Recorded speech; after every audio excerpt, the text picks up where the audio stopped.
جی doctor صاحب، بات یہ ہے کہ بخشش تو اللہ کے فضل و کرم پہ ہے. سبحان اللہ، سبحان اس میں تو کوئی دوسری رائے نہیں ہے. ٹھیک ہے. اعمال اس میں سپورٹنگ ہیں اور ظاہر ہے یہ بخشش کا سبب بنتے ہیں. ٹھیک ہے. اب کن لوگوں کی بخشش ہے کن کی نہیں ہے اس کا ہمیں حدیث سے پتہ چلتا ہے. ٹھیک ہے. 4 کیٹیگریز ایسی ہیں جن کے بارے میں کہا گیا کہ فرمایا گیا رسالت میں آپ سے فرمایا کہ ان کی بخشش ان راتوں میں بھی نہیں ہوتی جو مقدس راتیں ہیں، جن میں ایک تو ماں باپ کا نافرمان ہے، دوسرا شراب کا عادی جو ہے وہ ہے، اور بغض اور کینہ رکھنے والا دل میں، اور قطع رحمی کرنے والا. یعنی یہ وہ لوگ ہیں جن یہ کی 4 اتنے بڑے گناہ ہیں. یا بالکل کبائر میں سے ہیں ڈاکٹر صاحب. اور آپ یہ دیکھیے ان 4 کا تعلق حقوق العباد سے بنتا ہے. یہ بڑا امپورٹنٹ ہے. اچھا حضرت، اس سے پتہ یہ چلا لیلۃ القدر مخلوق خدا سے ہو کے ملتی ہے. بالکل، اس میں کوئی شک نہیں ہے. آپ دیکھیں کہ میرے دل میں اگر آپ کے بارے میں بغض اور کینہ ہے، اناد ہے آپ کے بارے میں، حسن ظن نہیں ہے، تو ظاہر ہے میری عبادات کہاں جائیں گی؟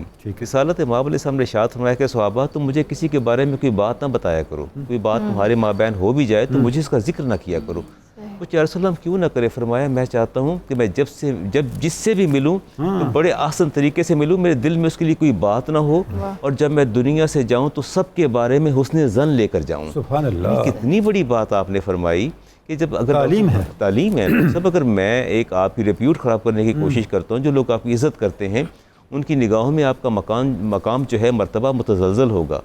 تو یہ 4 کا تعلق حقوق العباد سے ہے. 4 میں حقوق العباد افیکٹ ہوتے ہیں. ٹھیک ہے. اللہ تعالیٰ کے حبیب صلی اللہ علیہ وسلم نے یہاں حقوق اللہ کو نہیں رکھا، حقوق العباد کو رکھا ہے.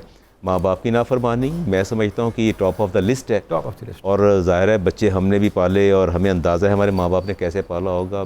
ساری رات ہمارا نواسا روتا رہتا ہے، جب تک ہماری بیٹی مضطرب رہتی ہے، بے چین رہتی ہے، میں بھی نہیں سو پاتا. اب کل کو یہی اولاد اٹھ کے نافرمانی کرے گی تو کیا ہوگا؟ جب ماں باپ سے سوال کرے گی تو جواب کرے کیا بنتا ہے؟ سیدنا صدیق اکبر فرماتے ہیں کہ میرے نبی نے مجھے ارشاد فرمایا کہ اللہ تعالیٰ ہر گناہ کی سزا مؤخر کر دیتا ہے، لیکن ماں باپ کی دل آزاری ایسی چیز ہے کہ اللہ تبارک و تعالیٰ دنیا میں بھی اس کی سزا دیتا ہے اور آخرت میں بھی اس کی سزا دیتا ہے. آپ دیکھیں کہ ماں باپ کو ترچھی نگاہ سے، تیکھی نگاہ سے، آنکھ کے کنارے سے دیکھنے والا یہ بھی گناہ کبائر میں کبائر کے اندر شامل کیا گیا ہے.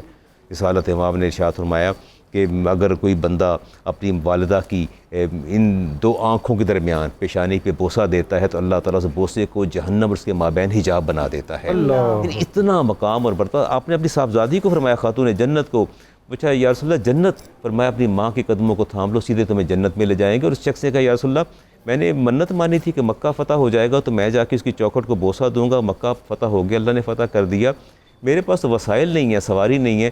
تو آپ نے فرمایا ماں موجود ہے؟ کہ یا رسول اللہ ہے. فرمایا اس کی قدموں کو بوسہ دے لو، تمہاری منت اور نظر پوری ہو جائے گی.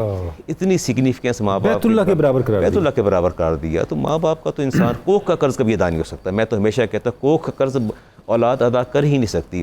شراب پیتا ہے جب بندہ، ظاہر ہے ہوش و حواس گم ہوتے ہیں، اور جب ہوش و حواس گم ہوتے ہیں تو انسان مخلوق کے لیے باعث آزار بنتا ہے، اپنے اولاد کے لیے، والدین کے لیے، سب کے لیے.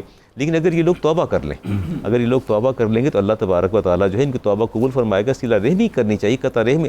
آج کے دن میں تو اتنا پیغام دوں کہ اگر دل میں کسی کے بارے میں بغض ہے تو اسے ختم کریں، اور کسی سے کوئی تعلق منقطع کر رکھا ہے اس کو دوبارہ جوڑیں. سل منقطع کا جو تم سے توڑے اسی کے ساتھ جوڑو. ماں باپ کا اگر نافرمانی کی ہے تو توبہ کریں. اللہ تبارک و تعالیٰ ہماری توبہ قبول فرمائے گا انشاءاللہ.